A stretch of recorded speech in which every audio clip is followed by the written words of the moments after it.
Hi, thanks for coming along to have a look at what's available on Conversation Learn. This is Celia Henderson's second See, Take, Make session, just a few minutes on some of the things that we covered in that nearly 2-hour session.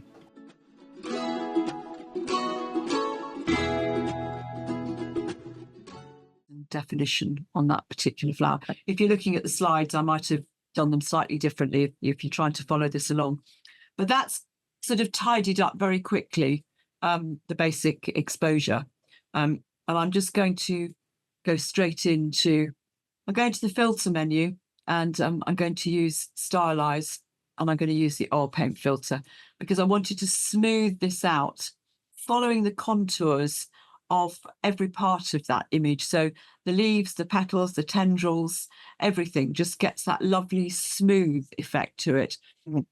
Literally a full capacity for stylization, cleanliness, scale, and bristle detail. What I very rarely do is use the lighting within oil paint filter. It immediately gives it a real Photoshop look. So I never use the lighting effect.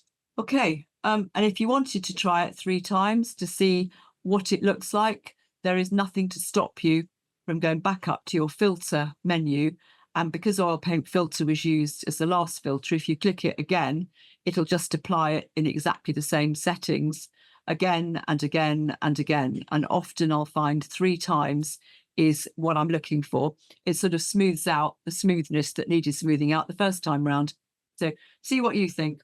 And if you're a fan of Julianne Cost or Polina, all of them try this effect and it gives really lovely results.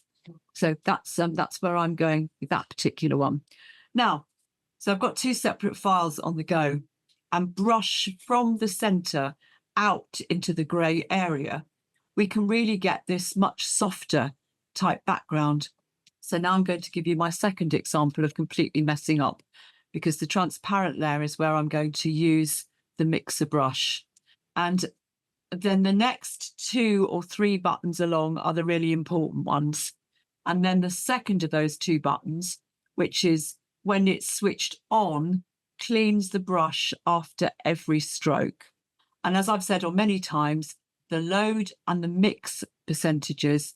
So when you work with flow, that will be quite important. And you probably want to start by keeping the flow quite low.